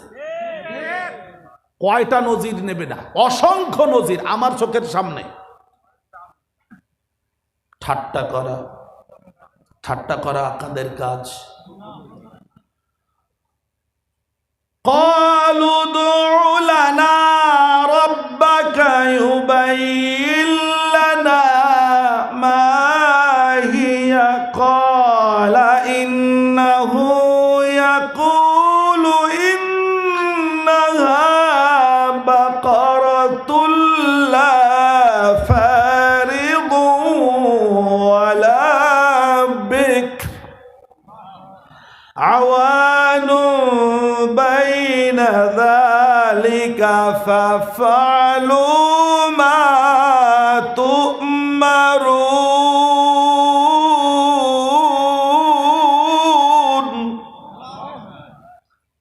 তখন তারা মুসা আলাইহিস সালামকে বলল, ও মুসা, আমরা হয়তো ভুল করেছি, তুমি আল্লাহকে বলো তিনি যেন আমাদের জন্য গরু বর্ণনা করে দেন যে গরুটি কেমন হবে। গরু আমরা জবাই করব, কিন্তু গরুটা কেমন হবে? তো হ্যাঁ, শেষ করে দিচ্ছি। গরুটা যা কেমন হবে এটা আল্লাহকে একটু বলতে বলো। তখন মুসা আলাইহিস সালাম উত্তরে বললেন, ইন্নাহা বাকারাতুন লা ফারিদুন, গরুটা এমন হবে যে বুড়ো হবে না, ওয়ালা বিকরুন, একদম জালি হবে না, কচি হবে না, আওয়ানুম বাইনা যালিক, বরং না বুড়ো না গুড়ো, এর মাঝামাঝি হবে। তার মানে একদম মাঝামাঝি বয়সের হবে গরুটা। দেন কি যন্ত্রণা! আল্লাহ গরু জবাই করতে বলছেন, একটা গরু জবাই করে দিলে হয়ে যেত। যত প্রশ্ন তত ঝামেলা। কে কত ঝামেলা নিজেরা বাঁধাচ্ছে দেখেন। ফাফআলু মা তু'মারুন, আল্লাহ তোমাদের যা আদেশ করেছেন তাড়াতাড়ি তাই করো, গরু জবাই দিয়ে দাও।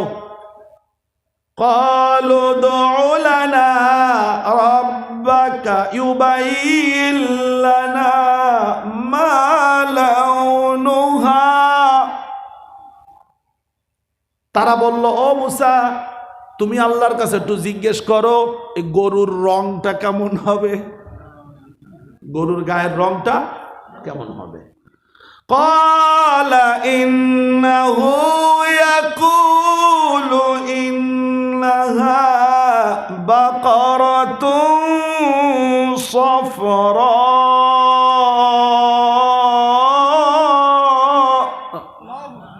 ফাকিউল লাউনুহা তাসুরুন নাযিরিন।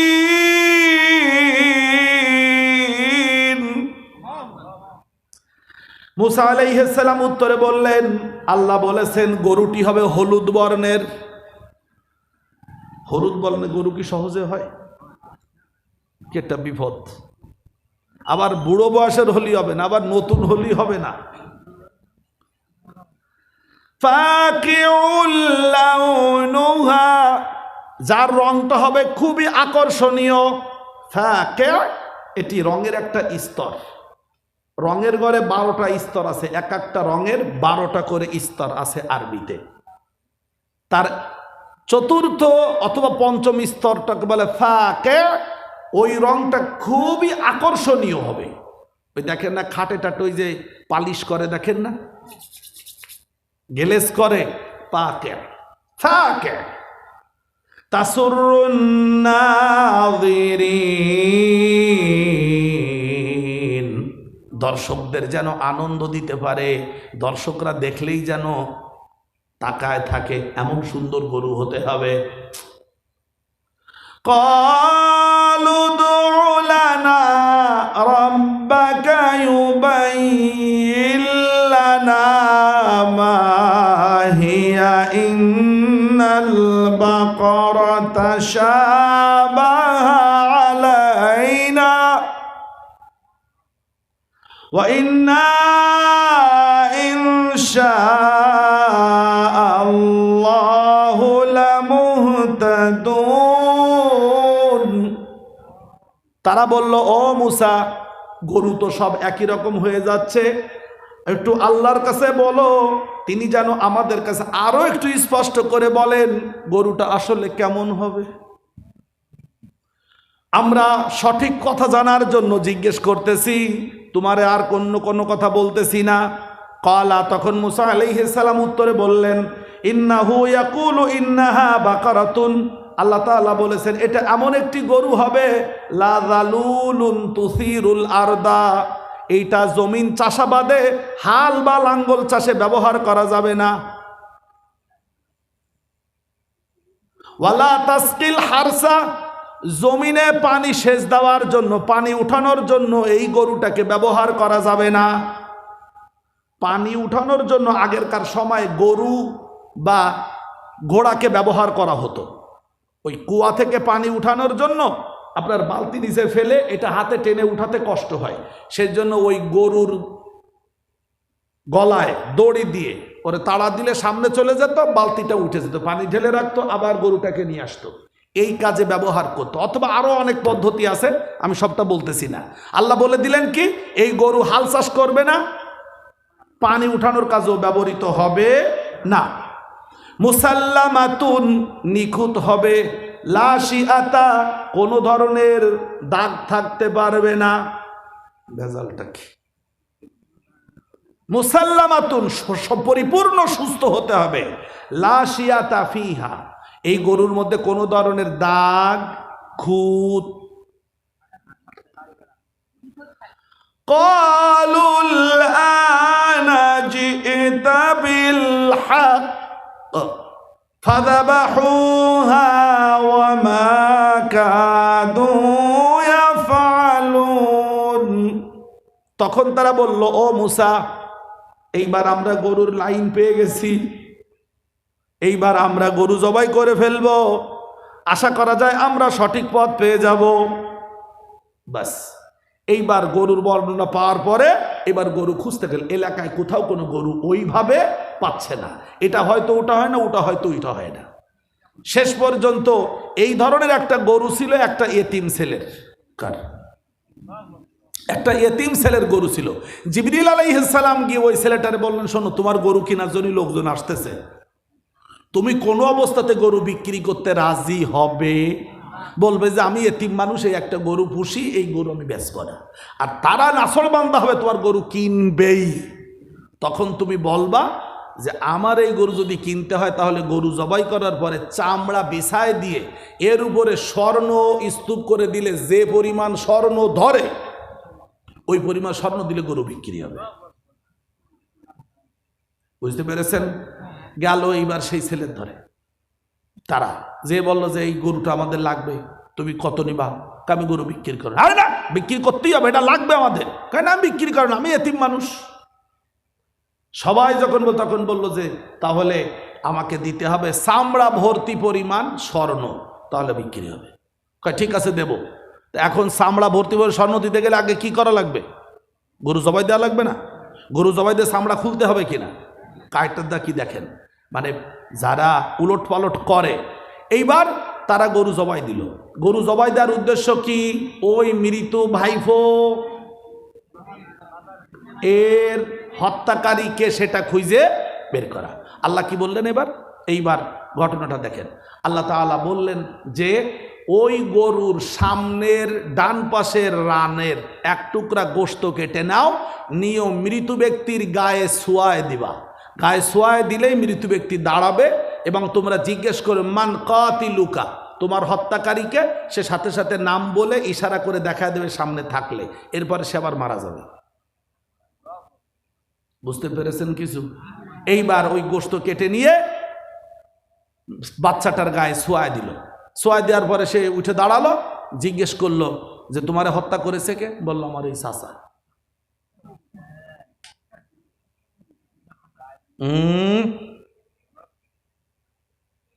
এখন ঘটনা কতগুলো বেঁধে গেল না? এক নম্বর বাদলো হলো চাচা এবার হত্যাকারী। দুই, এই এতিম বাচ্চার যার গরু, তারে গরুর স্বর্ণ পরিমাণ টাকা দিতে হবে না? স্বর্ণ দিতে হবে না সেই চামড়া ভর্তি পরিমাণ? তা না দিয়ে সেই এতিম ছেলেটার হত্যা করলো। কারা? এই ইহুদিরা, যারা এখনকার শিশুদেরকে হত্যা করতেছে। আপনারা বোঝেন না কেন আমি কি কথা বলতেছি?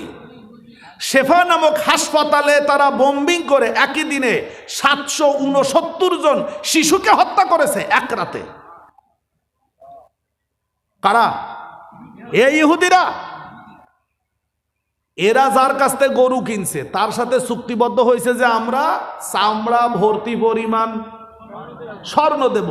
কাজ উদ্ধার হয়ে গেছে, তারা হত্যা করেছে। এই তাফসিরে লিখছে, এখানে আমার হাতে যে তাফসির দেখতে পাচ্ছেন এখানে, দেয়ই তো নাই, স্বর্ণ তো দেয়নি, বরং তারা হত্যা করেছে। এদিকে ভাইফোরে হত্যা করলো, তাহলে ঘটলো কয়টা হত্যা? কয়টা? দুইটা। এরা কারা? ইহুদি। তা নিজের ভাইপো, নিজের গোষ্ঠীর বংশের লোকদেরকে যারা হত্যা করতে দ্বিধা করে না, তারা কি আমাদের মতো অন্য গোষ্ঠীর লোকদেরকে হত্যা করতে তারা কোনো কষ্ট পায়? وَإِذْ قَتَلْتُمْ نَفْسًا فَادَّارَأْتُمْ فِيهَا। ও বনি ইসরাইলের লোকেরা, ইহুদিরা, তোমরা কোন বংশের লোক তোমরা ভালো করে শুনে নাও। তোমরা তো সেই লোক যারা একটা মানুষকে হত্যা করার পরে তার লাশ নিয়ে ইদ্দারাতুম ইখতালাফতুম, তোমরা মতভেদ করতেছিলে। আল্লাহু মুখরিজুম মা কুনতুম তাকতুমুন, তোমরা যা গোপন করতেছিলে আল্লাহ তা বের করে দিলেন। ফাকুলনা দরিবুহু বিবাদিহা, আল্লাহ বলেন তখন আমি বললাম তোমরা এই জবাই করা গরুর দেহের কিছু অংশের গোশত এখান থেকে নিয়ে মৃত ব্যক্তির গায়ে স্পর্শ করাও, সাথে সাথে সে জেগে উঠবে। কাযালিকা ইউহিল্লাহুল মাউতা, এভাবেই আল্লাহ তাআলা মৃতদেরকে কিয়ামতের দিন জীবিত করবেন। ওয়া ইউরিকুম আয়াতিহি লাআল্লাকুম তাকিলুন, এবং তিনি তোমাদেরকে তার নিদর্শন দেখাবেন, যদি তোমরা সেটা দেখে বুঝতে পারো, জ্ঞান থাকে তাহলে বুঝতে পারবে। লাআল্লাকুম তাকিলুন, যদি তোমরা তা বুঝতে পারো। এই ঘটনা দ্বারা আমরা কি বুঝতে পারলাম আল্লাহ ইচ্ছে করলে মৃত ব্যক্তিকে যে কোনো সময় জীবিত করতে পারেন? সূরা বাকারার মধ্যেই তো কতকগুলো আছে, অনেকগুলি ঘটনা আল্লাহ তাআলা এই মৃতকে জীবিত করার ঘটনা উল্লেখ করে সূরা বাকারার মধ্যে। তার মধ্যে একটা তো এই থাকলো, উজায়ের আলাইহিস সালাতু ওয়াস সালামকে আল্লাহ 100 বছর পরে জীবিত করলেন। ইব্রাহিম আলাইহিস সালাম আল্লাহরে বললেন যে আল্লাহ আপনি মৃতকে কিভাবে জীবিত করেন আমার একটু জানতে মনে আছে। আল্লাহ বলেন তোমার সন্দেহ হয়? আওয়ালাম তুমিন, তোমার কি বিশ্বাস হয় না? না, বালা ওয়ালাকিন লিয়াতমাইন্না কলবি, কিন্তু আবার একটু ইতমিনানের জন্য। আল্লাহ বলেন ফাখুজ আরবাআতাম মিনাত তাইর, 4টা পাখি ধরে আনো, ফাসুরহুন্না, কেটে একদম কুরমা বানায় ফেলবা, ফাসুরহুন্না আলা জাবাল, পাহাড়ের উপরে ছড়িয়ে দাও, সুম্মা দুহুন্না ইয়াতিনাকা সাইয়া, এরপরে নাম ধরে ডাক দাও, দেখো উড়ে আসে। তার মধ্যে ছিল শালিক, ময়ূর, ঘুঘু, আর একটা প্রাণী কি, 4টার কথা আছে তাফসিরে জালালাইনে। ইব্রাহিম আলাইহিস সালাম পাখিগুলো ধরে কেটে টুকরো টুকরো করে কিমা বানায় ছড়ায় দেওয়ার পরে ডাক দিলেন, উড়ে চলে আসলো তার কাছে। আল্লাহ বললেন কি বিশ্বাস হয়েছে? সুবহানাল্লাহ। আল্লাহ কি মৃতদের জীবিত করতে পারবেন? এই ঘটনা ঘটানোর পরে ইহুদিদের অন্তর কি হয়ে গেল? নরম হলো না শক্ত হলো? বলেন আপনারা। কেন শক্ত হয়েছে? এক হলো বাইক ভরে মারিছে, তারপরে গরুওয়ালারে মারিছে। গরুওয়ালারে মারা যায়, একে তো এতিম, গরু বেচবে না। আল্লাহ বললেন সুম্মা কাসাত কুলুবুকুম মিন বাদি যালিকা ফাহিয়া কাল হিজারাতি আও আশাদ্দু কাসওয়া ওয়া ইন্না মিনাল হিজারাতি লামা ইয়াতাফাজ্জারু মিনহুল আনহার ওয়া ইন্না মিনহা লামা ইয়াশাক্কাকু ফায়াখরুজু মিনহুল মা ওয়া ইন্না মিনহা লামা ইয়াহবিতু মিন খাশিয়াতিল্লাহ ওয়া মাল্লাহু বিগাফিলিন আম্মা তা'মালুন। আল্লাহ বলেন এরপরে ওই ইহুদিরা তোমাদের অন্তর শক্ত হয়ে গেল, এমনকি পাথরের চেয়ে বেশি শক্ত হয়ে গেল তোমাদের অন্তর। যেই জিনিস নরম থাকার কথা সেটা যদি শক্ত হয়ে যায় তাহলে অকেজো হয়ে যায়। কি হয়ে যায়? আমি সহজে বলি তাহলে বুঝবেন না আপনারা। চিতই পিঠা এইটা যখন বের করে আনে আপনার ওই যে মাটির পাত্রে বানায়, তখন এটা শক্ত থাকবে না নরম থাকবে? ভিতরে যদি আটা দলা বাইন্দে শক্ত হয়ে থাকে তা খাওয়া যায় না, ইয়ে শক্ত সিদ্ধ হয়নি। যা নরম হওয়ার কথা তো শক্ত হলে কিন্তু খাওয়া যায় না। অন্তরটা থাকবে হলো নরম কোমল। আল্লাহ বললেন তোমাদেরটা শক্ত হয়ে গেছে। কেন? পাপ করতে করতে এমনকি পাথরে যে শক্ত হয়ে গেছে। আল্লাহ তাআলা বলছেন পাথরও আল্লাহর ভয়ে কাঁপে। কোন কোন পাথরের ভেতর থেকে আল্লাহর ভয়ে পানি বের হয়। সুবহানাল্লাহ। কোন কোন পাথর আল্লাহর জিকির করতে করতে উপর থেকে নিচে পড়ে যায়। তোমাদের অন্তর তো পাথরের মতো শক্ত হয়েছে, তার মধ্যে একটু পানিও গলে। ভয়ে, আল্লাহর ভয়ে তোমাদের অন্তর একটু কাঁপেও না, কারণ পাথরের বৈশিষ্ট্য তোমাদের কলবের মধ্যে নেই। 3 প্রকারের কথা বলেছেন। এক, আমি শেষ করে দিচ্ছি, ওয়া ইন্না মিনহা লামা ইয়াতাফাজ্জারু মিনহুল আনহার। আল্লাহ বলেন ওয়া ইন্না মিনাল হিজারাতি লামা ইয়াতাফাজ্জারু মিনহুল আনহার, কিছু পাথর আছে যার ভেতর থেকে পানি বের হয়। সুবহানাল্লাহ। ওয়া ইন্না মিনহা লামা ইয়াশাক্কাকু ফায়াখরুজু মিনহুল মা, আর কিছু পাথর আছে যেটা ভেঙে ফেললে তার ভেতর থেকে পানি বের হয়। ওয়া ইন্না মিনহা লামা ইয়াহবিতু মিন খাশিয়াতিল্লাহ, আর কিছু পাথর আছে যারা আল্লাহর ভয়ে কাঁপতে কাঁপতে উপর থেকে নিচে পড়ে যায়। অমাল্লাহু বিগাফিলিন আম্মা তা'মালুন, ও ইহুদিরা তোমরা যত অন্যায় করো আমি আল্লাহ এই ব্যাপারে অমনোযোগী নই। প্রিয় ভাইরা, এই ইহুদিরা পৃথিবীতে অনেক অনৈতিক কাজ করতেছে, গত বছর বলেছিলাম। আগামীকালকে সুযোগ হলে ইনশাআল্লাহ বলবো। আপনাদের কাছে দাবি, আপনারা আগামীকালকে আগে ভাগে চলে আসবেন। ঈশার নামাজ 8:15 হবে, আপনারা 8টার সময় চলে আসবেন। সাথে সাথে আরো 2-4 জন বন্ধু বান্ধবকে, ও কালকে নাকি মাগরিবের পর থেকে আলোচনা শুরু।